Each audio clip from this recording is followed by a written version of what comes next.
Bueno, sabemos que cuando hablamos de empiema pleural, porque ustedes saben que hay empiemas vesiculares, o sea, ahí habla que hay pus, y usted no se tiene que confundir, y el empiema pleural es la presencia de pus o de bacterias en el líquido pleural, ¿ya? O en el espacio pleural. Por lo tanto, esa es la definición. Si ustedes le dicen no, que el líquido tiene un pH bajo, que tiene la glucosa baja, que tiene... Hay un montón de cosas que orientan a que es de biología infecciosa. Pero empiema, por definición, es pus, glóbulos de pus o bacterias, que te salga un gran positivo, o sea, un gran, que hay bacterias ahí, o que hay pus en esa cavidad. Esa es como la definición.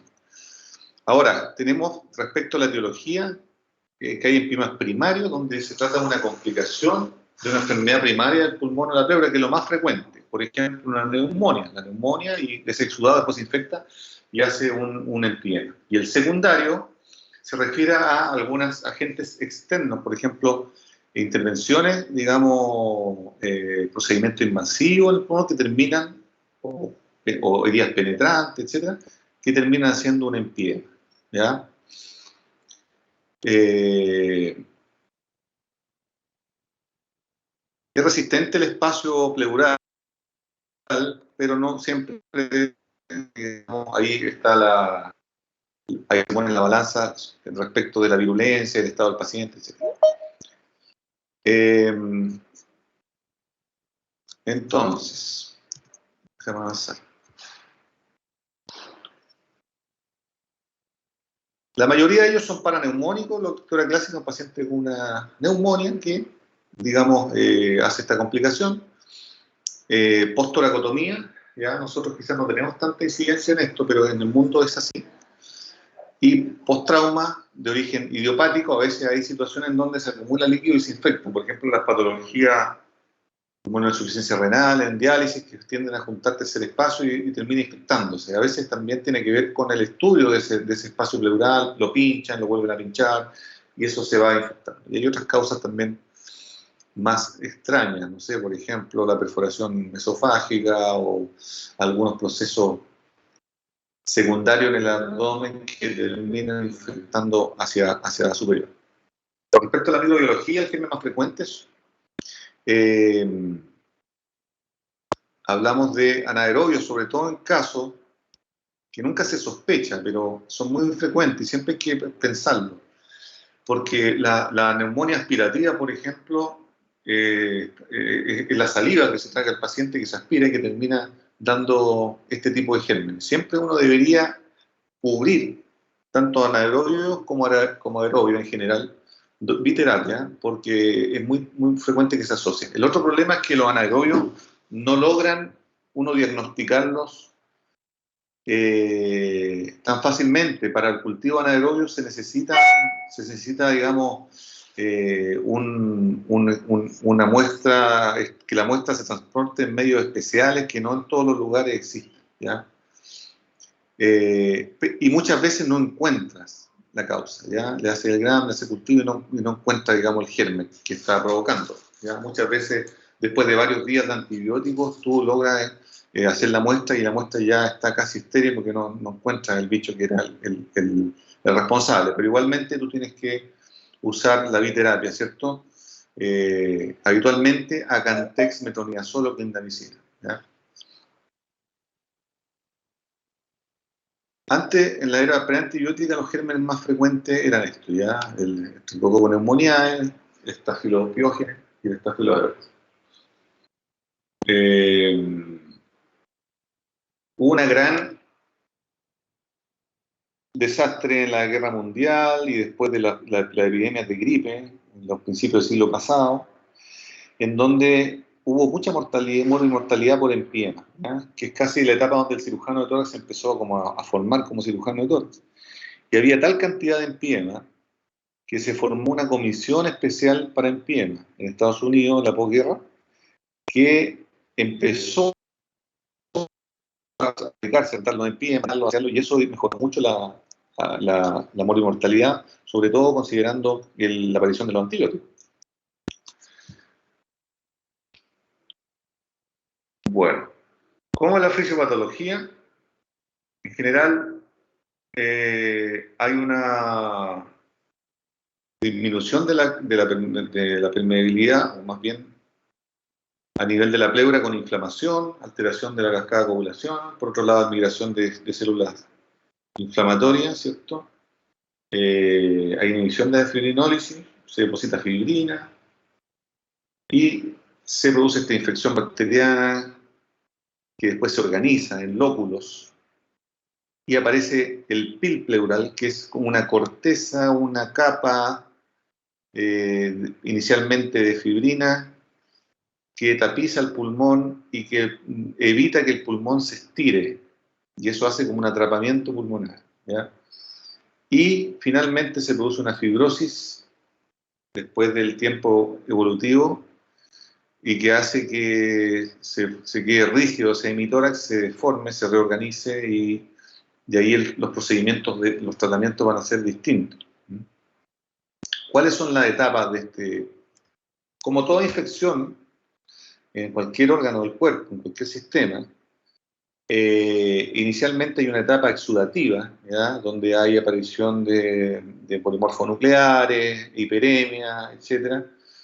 Después de ese proceso aparece la etapa fibrino-purulenta y finalmente la organizativa, donde ya hay que recurrir a otros elementos terapéuticos. Aquí están descritas, ¿cierto? En la etapa exudativa, un engrosamiento de membranas pleurales, el exudado es claro, hay fibrina pero que es muy delgada, de fácil remoción, y hay una expansión pulmonar normal. El pulmón todavía tiene limitaciones en ese sentido. En la etapa fibrino-purulenta, ya la fibrina que se deposita... ¿Sí? Profe, perdón, ¿podrías volver a repetir lo último que dijo? Es que creo que, no sé si es su internet o el mío, creo que el suyo. Pero no se lo escuchó lo último que dijo.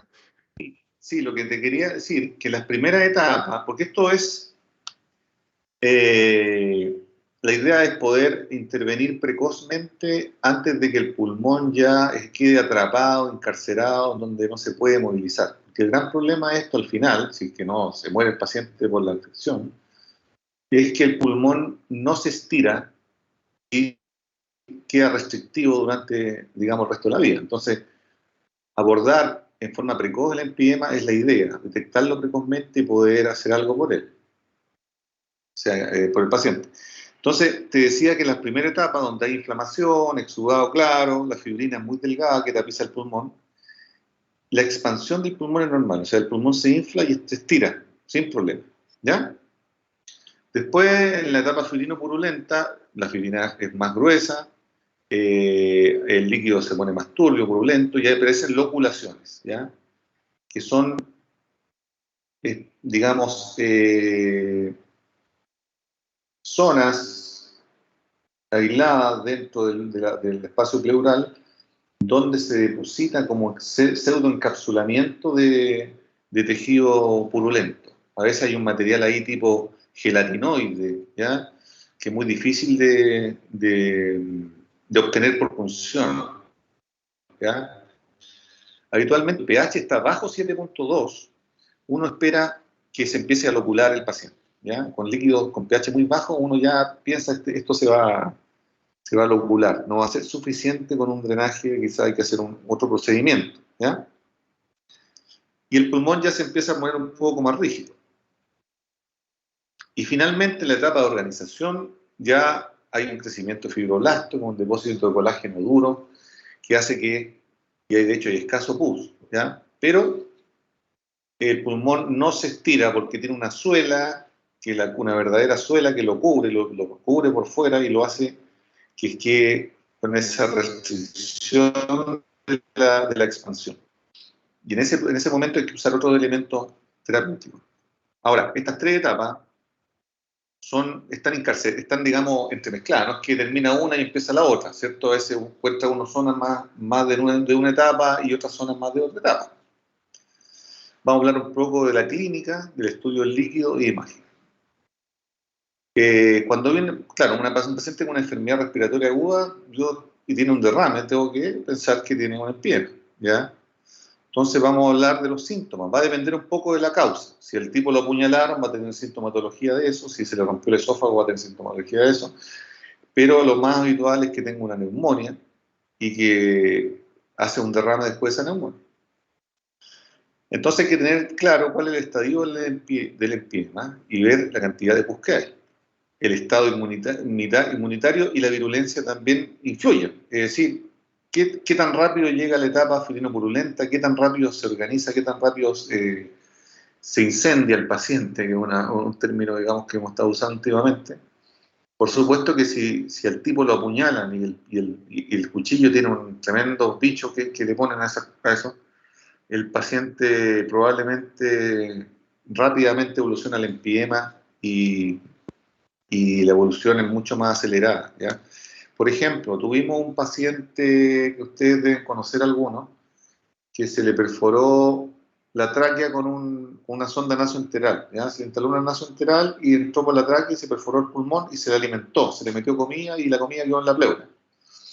Bueno, nosotros sacamos ese drenaje, sacamos, digamos, la sonda, le dejamos un drenaje y lo esperamos a ver cómo evolucionaba. Y el paciente hizo un empiema. A los 2 o 3 días tenía lóculos, tenía tremenda colección ahí. Yo el día domingo vine a operar. Entonces, como les digo, la sintomatología va a depender un poco de todo este contexto, ¿ya? En relación al diagnóstico, claro, la clínica nos va a hablar, nos va a decir que es un paciente que tiene dolor pleurítico, tos, fiebre alta, taquicardia y a lo mejor de neumonía, compromiso del estado general, etcétera, sintomatología general.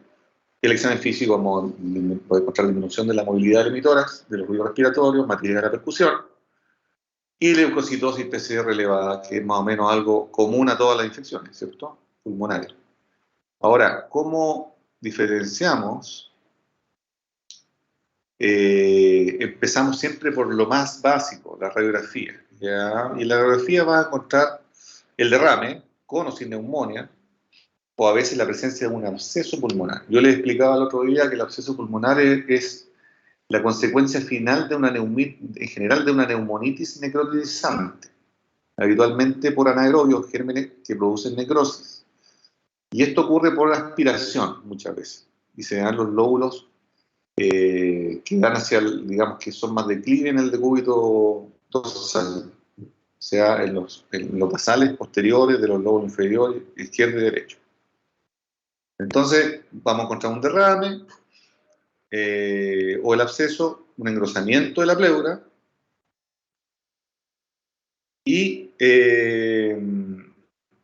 tenemos que determinar si hay lóculos o si hay líquido libre. Para eso uno puede inclinar al paciente y ver si se forma la línea de Domazó o no. Ya hay una forma de poder ver si está tabicado o si hay lóculo en ese sector. Si la radiografía no es muy evidente, yo voy a hacerle un escáner. Probablemente haga un escáner, con contraste idealmente. ¿Y qué voy a encontrar? Me va a servir para ver cómo está el pulmón debajo y me va a servir para ver el empiema, dónde está localizado y qué características tiene, ¿ya? Acá vemos escáner, donde ustedes ven lóculos, ¿cierto? Que son verdaderos tabiques que separan colecciones.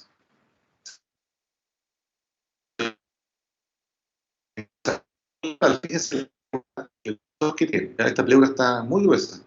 Y esa es la suela que hay que sacarle al pulmón después en la etapa organizativa para poder hacer que se estire. ¿Ya?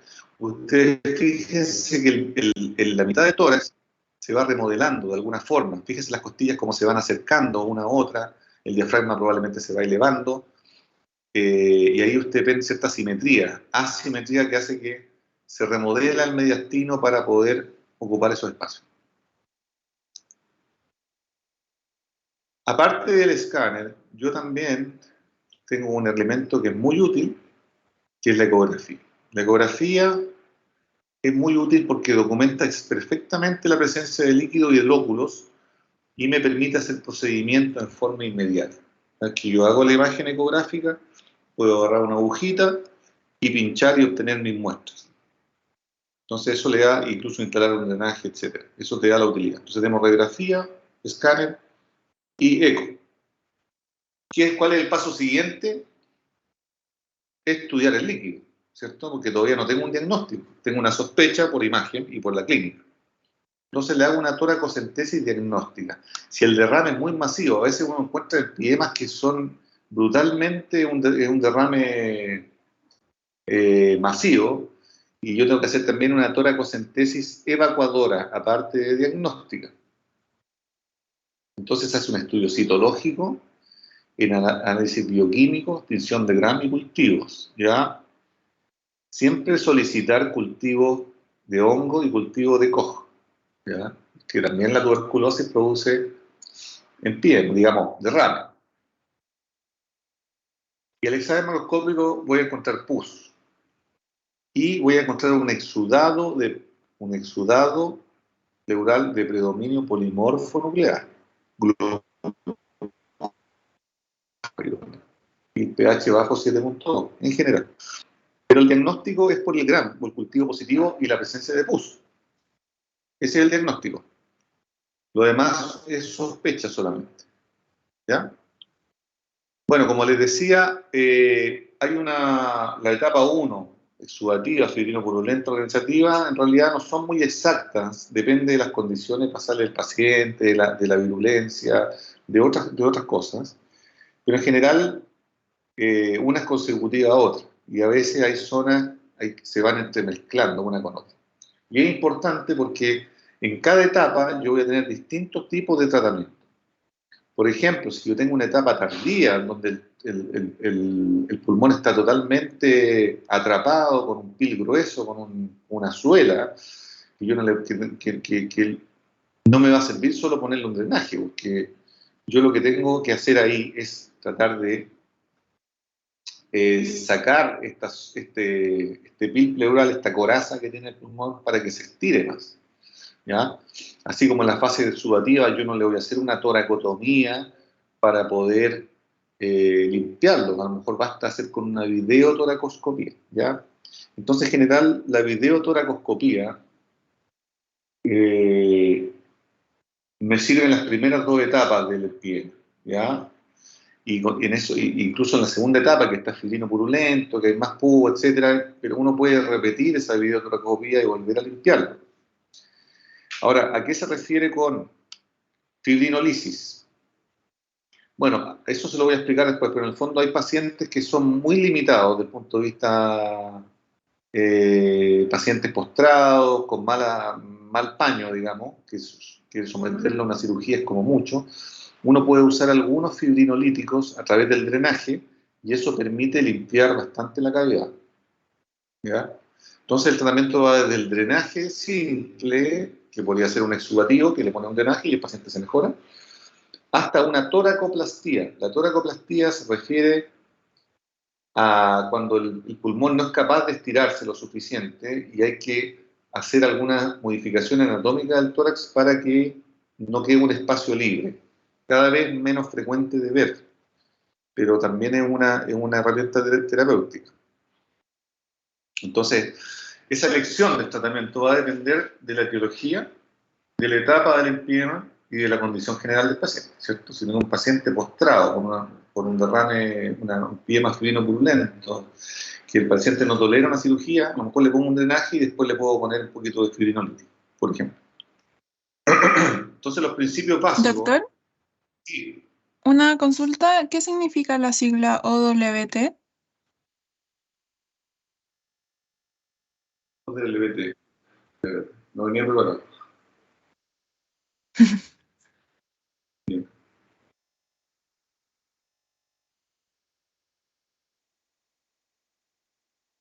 Te digo inmediatamente. No lo estoy googleando. Ya. Te digo,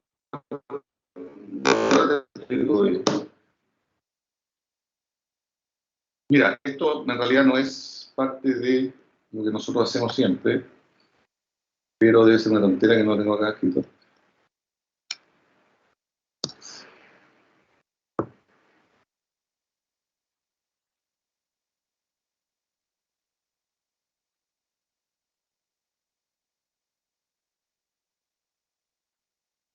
Ya te lo digo. Bueno, entonces, principios básicos. Tratamiento sistémico, por supuesto, ¿cierto? Antibiótico.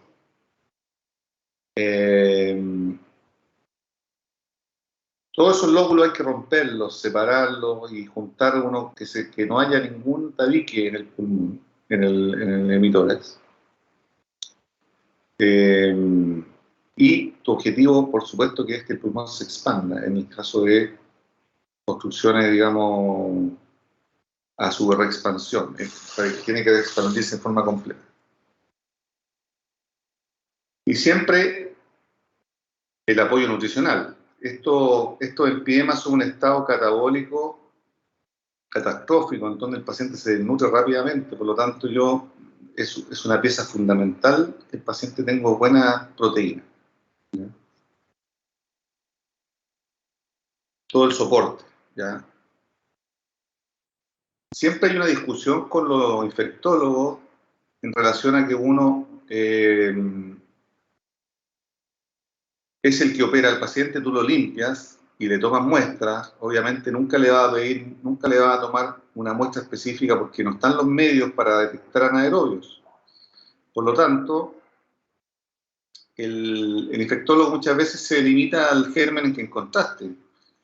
Y quizás tú entraste a la cavidad pleural y sentiste el olor anaerobio, pero a veces no es tomado en cuenta. Por lo tanto, es uno el que tiene la palabra, el que lo operó, el que sabe cuán limpio lo dejó, etc. ¿Ya? Entonces siempre nosotros usamos como primera línea, ¿ya? Cefalosporina asociada a un antianaerobio, que habitualmente en cirugía se dice sobre el diafragma clindamicina, bajo el diafragma metronidazol, pero en la práctica la clindamicina tiene un espectro más grande. El problema es el tema del Clostridium difficile. Los aminoglicósidos, la gente no tiene muy buena llegada a la pleura en general. Bueno, te contesto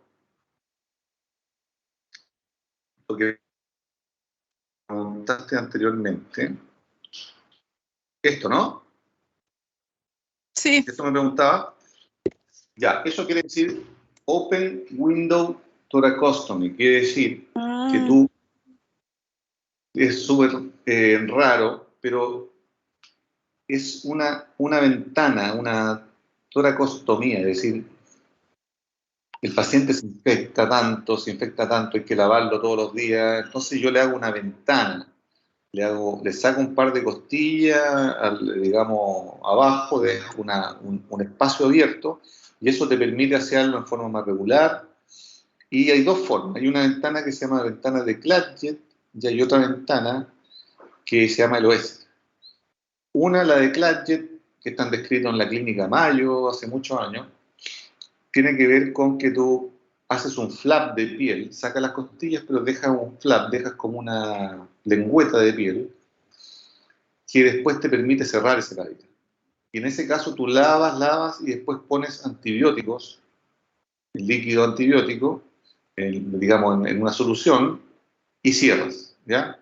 Y la bloéser en realidad tiene que ver con una ventana que queda abierta, o sea, siempre la dejan abierta y se lava hasta que granula todo. ¿No? Pero son medidas excepcionales más para algunas circunstancias. Ya, muchas gracias. Entonces, el usar solo drenaje pleural como tratamiento primario de un empiema tiene un fracaso alto, un 40%. ¿Ya? Siempre hay que hacerle algo más. No solo... Mira, en niños es frecuente que los pediatras rápidamente detectan el empiema y le ponen un drenaje y andan bastante bien, aparte que los niños se recuperan casi de cualquier cosa, tienen una capacidad de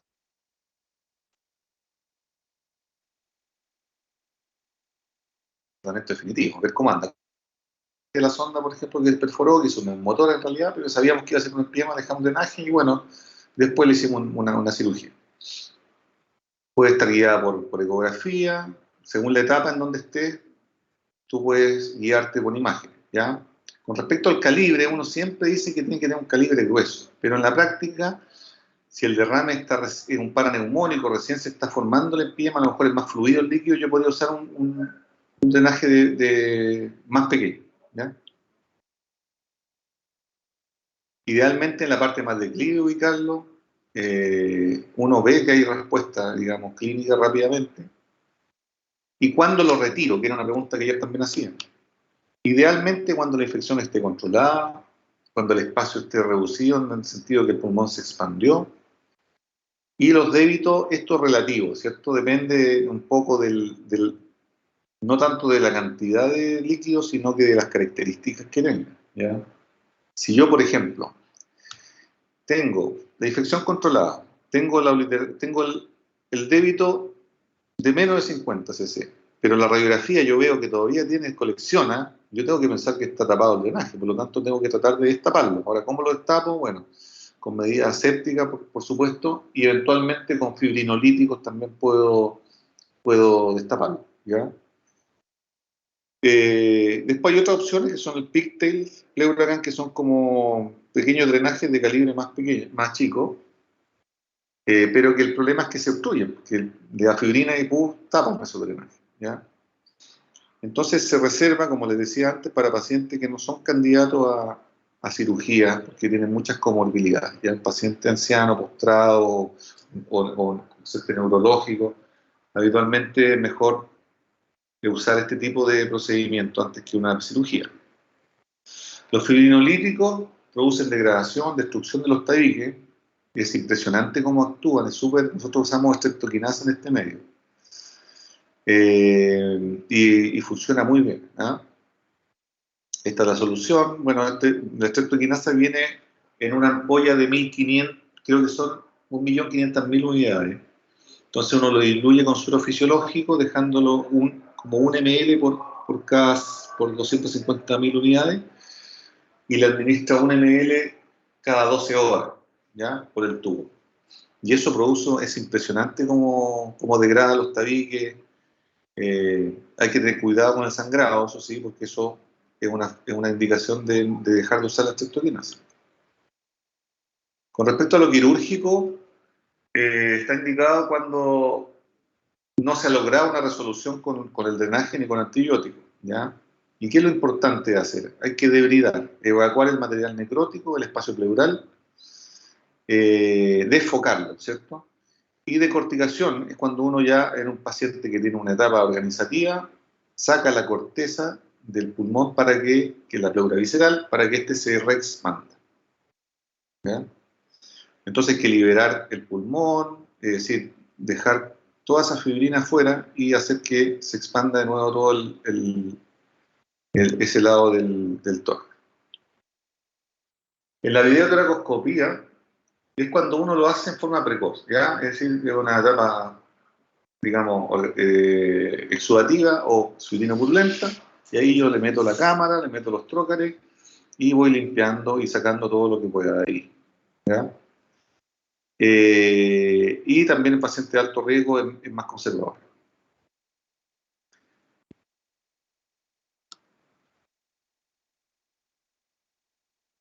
Entonces tú acujas pus, interrumpes los lóculos, es decir, los abres y los comunicas, retiras las membranas fibrosas y logras expandir tu pulmón y pones los drenajes bajo visión directa, ¿ya? Y es muy ventajosa sobre la toracotomía, ¿ya? Así que es la indicación en esa etapa.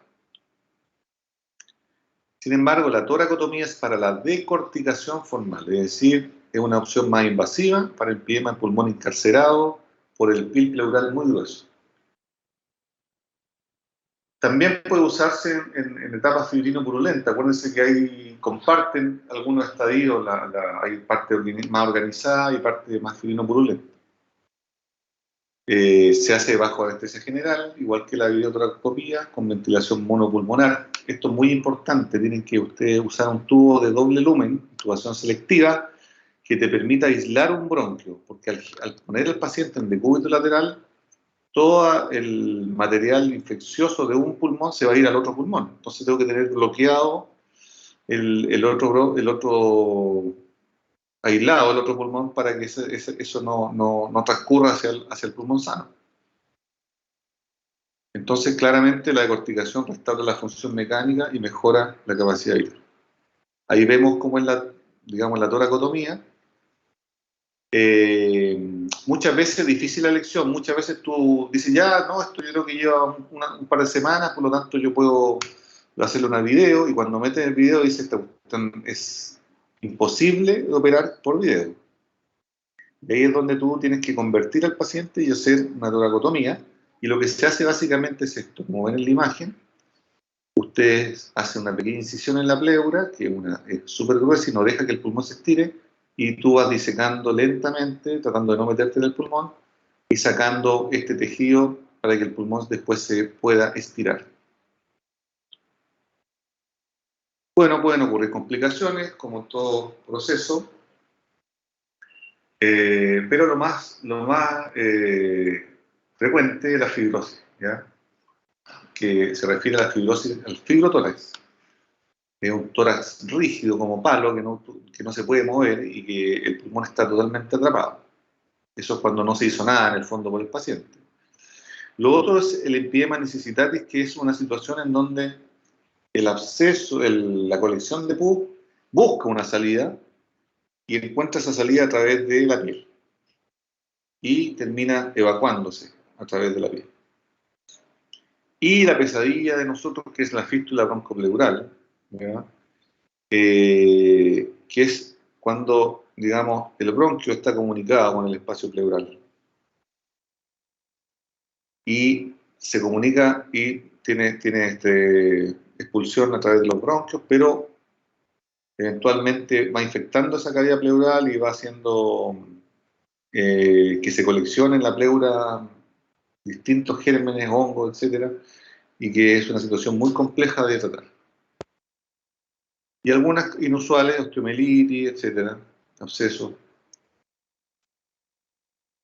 Bueno, como conclusión, sabemos que es una patología bien prevalente, sobre todo en algunas estaciones del año, y siempre debe sospecharse en pacientes con enfermedad pulmonar aguda y con derrame, evaluarlos precozmente y rápidamente hacer algo por él, ¿ya? Porque eso va a reducir la morbimortalidad. Por ejemplo, yo le diría que en Canadá, yo tenía una profe que había estado en Canadá, me decía que ella nunca vio una decorticación en Canadá.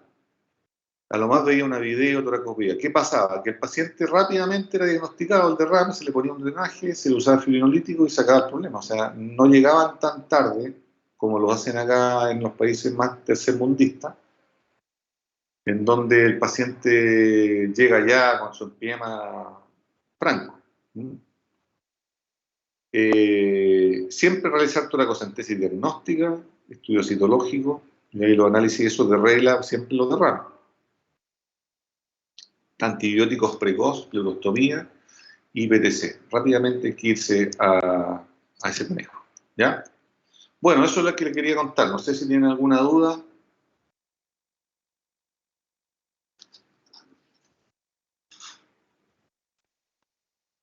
No. Dale, Diego. Ya. ¿Cómo corroboramos la expansión pulmonar? Que esté como... Claro, tú nunca vas a tener, mira, todo depende, pero en el fondo, cuando tú hablas cuando ya tienes un pil pleural formado, el pulmón, tú puedes lograr cierto grado de expansión de ese pulmón. Y eso lo vas a ver con imágenes, o sea, lo vas a corroborar en el pabellón primero porque lo vas a decorticar y vas a ver que le va a decir al anestesista que te infla el pulmón y te vas a dar cuenta que el pulmón se infla mucho más de lo que estaba. Y en la radiografía vas a ver que la expansión pulmonar comparativamente mejoró mucho. Esa es la forma de evidenciarlo, ¿ya? Eh, eso me parece que así es como es, con escáner, etc., pero por imagen. Ya. Gracias, doctor.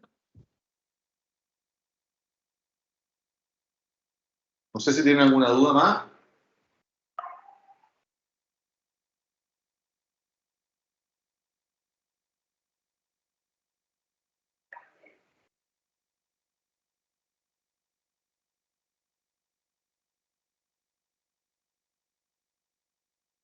¿Dudas, chicos?